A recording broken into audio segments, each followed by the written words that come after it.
also has helped with crafts with Santa for our younger children. And currently he is a volunteer at the mountain, and he's speaking to us from the mountain today. Ryan has requested that as you think of questions while he's speaking, then just go ahead and go to chat and write them in while you think of them, because he wants to be sure you have a lot of questions out there. So I'm now going to turn everything over to Ryan. Thank you, Ryan. Yeah. First things first, happy Father's Day, Dad. It's about as close as it's going to get to in person. Yeah, I guess I'll just start. Good morning. My name's Ryan Feely. Like most kids, I grew up loving mud, bugs, and worms. I would catch frogs in our pond, dig around in the gardens, and be fascinated by the bats that flew overhead in the night sky. Now that I'm older and more mature, well, not much has changed.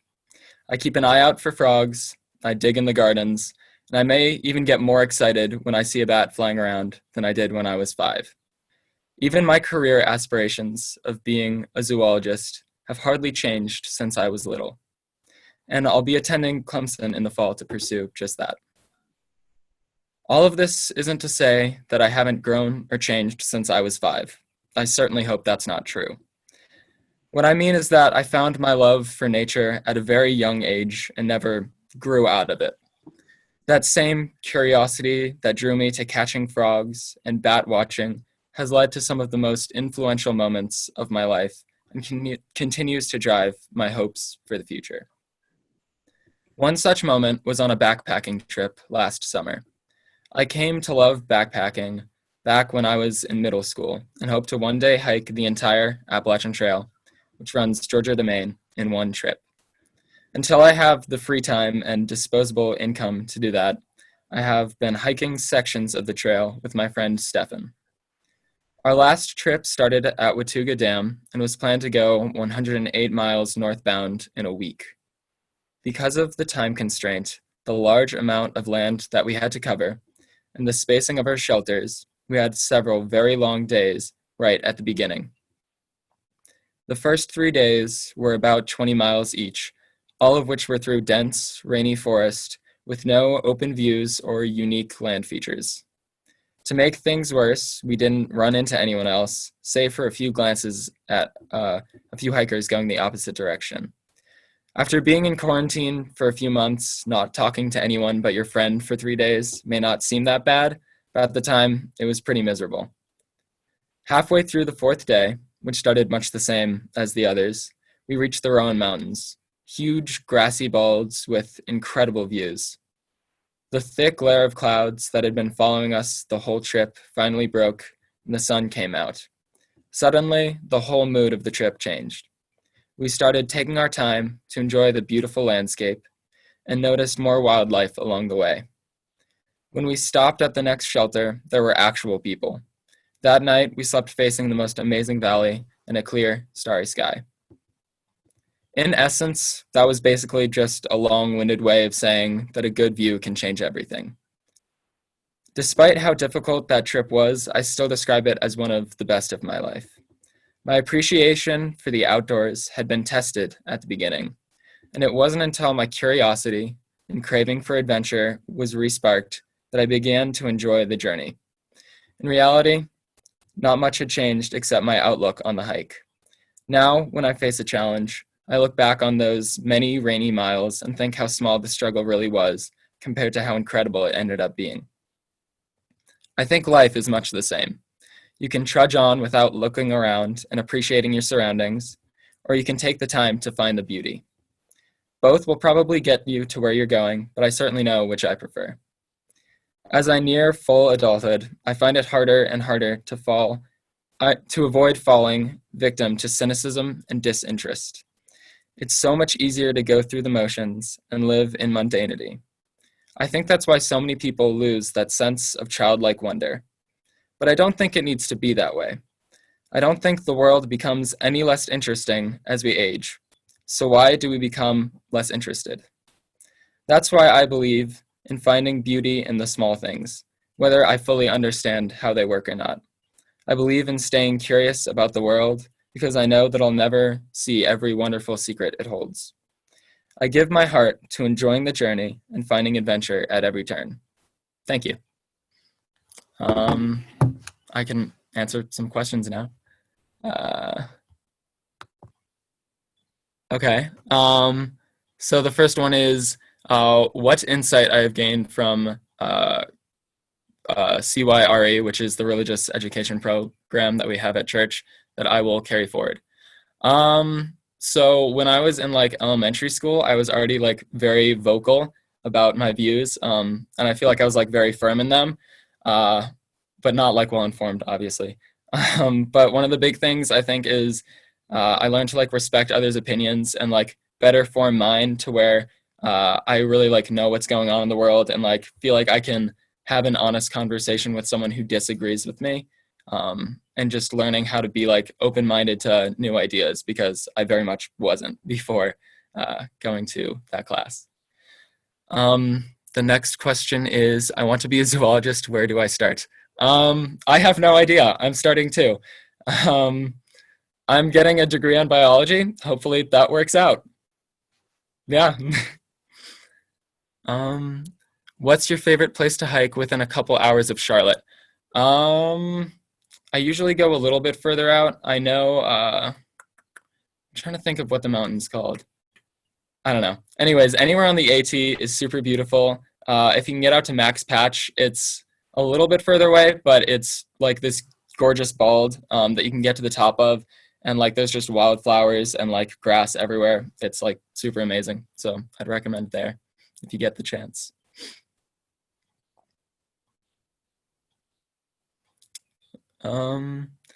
Tell us more about your current experiences at the mountain. Yeah, so basically it's just volunteer work where I'm doing like maintenance. So it's a lot of like moving firewood, painting, scraping rust off of bunk beds, which has been most of it so far. So that's been super fun. Yeah, so just stuff like that. And then I'm living with 5 other volunteers. And then there's also full-time staff here. So it's like 30 people, which is really crazy, like during a time like this. But we're all quarantined at the mountain. So yeah, it's nice to be able to like have a community while the world falls apart. Okay, next is, if you could go anywhere in the world, what would be your first stop? I think I'd want to go to New Zealand. It's like crazy beautiful and they've got a lot of really fascinating wildlife. So I think that would be really cool. South Mountain is close to Charlotte and has a wonderful waterfall. That is true. That's the one that I was trying to think of. Thank you, Mom. What are you most looking forward to in your transition to college? I don't know. I think it'll be nice to like live on a campus with a bunch of other people my age. And I'll be living with my friend Stefan, so that's super exciting. And then, I don't know, just having like a totally pretty much new start where it's like a bunch of people that I've never met before and just getting to know a lot of new friends. So you're heading to Clemson. What are you keeping up with the complex renaming conversation going on? And do you have a perspective on that conversation? I'm guessing that you're referring to like renaming the church. I have been. I think it needs a renaming because I think church is a very like limiting and Christian word. And I think we should move away from that just because I feel like a lot of UUs grew up in some sort of like Christian church as they grew up. And a lot of them had, not a great experience with it just because it can be a little bit oppressive. And that's just sort of to say that I think it'd be more like open and welcoming to people of all faiths if we change the name. Clemson has historical roots in racism, along with recent structures on its board of trustees. Do you have any thoughts about Black Lives Matter efforts and how it all might affect your experiences or involvement? Yeah, so that's a major concern with Clemson. It's a very white school. It's a very privileged school. And I obviously add to that problem as I go there. And I think Yeah, that's been a major issue. I think any major school in the South is going to have a lot of ties to the Confederacy. That's obviously something we need to move away from. Um, they have started to like change the names of stuff or started to like talk about that. I don't think that really solves anything. I think that's long overdue. Um, so yeah, that would be a major issue that I have with Clemson. Any thoughts about the Black Lives Matter efforts? Obviously, I support them. If you go on the Mountain Instagram, which you guys should do because we have like online camp thing sort of going on. So we have like morning circle and Vespers. But the last Vespers, we talk about that. I'm one of the people who speaks about that. And I think it's just important to keep speaking out and do what you can. Okay. Talk about the virtual mountain camp thing being held. I did. Cool. That worked out. The naming is referring to is Clemson, I think. Okay, that makes sense. Yeah, I think there needs to be a lot of name changes, but again, I don't think that necessarily solves anything. I think it's important to do to show that we're like willing to change, but again, there's a lot of systemic problems just within like how many white people we have and like how small the minority population at Clemson is. Okay. If you're hiking, do you experience a spiritual connection with nature? Yeah. So one of the best parts of it is just like walking in silence and taking in everything. And it can get like really boring at the beginning because it's, especially if you're going a lot of miles, you know, you kind of got to occupy yourself. And I think that's a really good time for meditation and just taking in everything and, you know, slowing down because life can feel really fast. But I think when you're hiking, you can kind of get away from that. Okay. What reaction have you gotten to your UU elevator talk? Oh, okay. So like your quick speech about what being a UU is. Um, the reactions I have. I feel like most people don't really understand it because it's kind of weird to think about a religion that doesn't necessarily have like a holy text and has like 7 principles and it's just very like accepting of everyone because I feel like I don't know, at least my viewpoint of religion outside of being EU is very like okay, you have to like follow very strict things.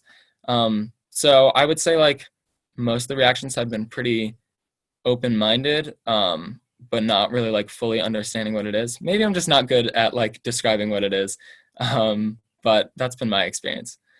What is the coolest place to swim in like nature or the coolest hotspots you've been? Okay, the coolest place to swim, kind of near the mountain. There's this thing called potholes, which is like this big, basically like rock slide, like natural rock slide in the river and you can like go down it and then there's these things called potholes which are like these really deep holes that you can like kind of skid into and they're like little like bubbly tubs of water and it's really cool. So if you're in like the Highlands area, I'd check that out. Do you have an ideal place to live and work someday? Any favorite animals? Do you like photography? Okay, so ideal place to live and work someday. I'm not really sure. I want to travel a lot for my work would be ideal. So where I actually live wouldn't necessarily matter for like that purpose. I do want to live in either New York or Boston at some point though, because I think that would be really cool. Just living in a city at some point. And I also want to live out west at some point. And then the other one, any favorite animals? I love bats. They're super cool. And then do you like photography? I like it in theory. I don't have a lot of practice with it though. It would be cool to get into though.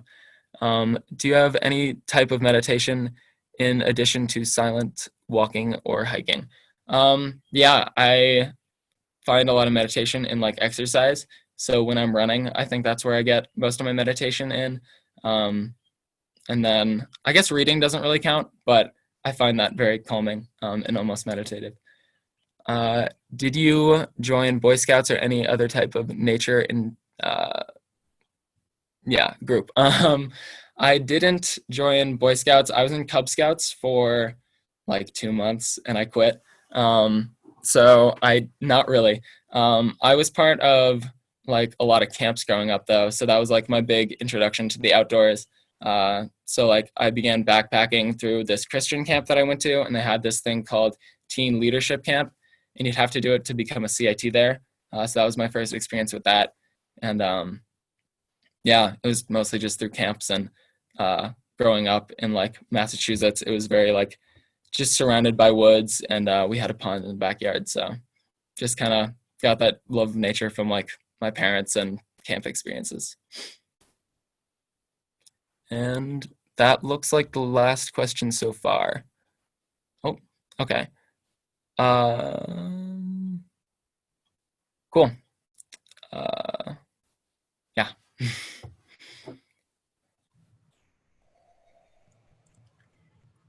Okay, if anybody else wants to ask a question, you can type it up real fast. We still have a little bit of time.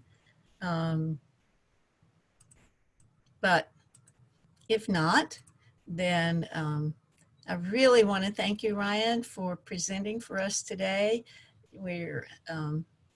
You make all of us proud of you and of all the youth in our church.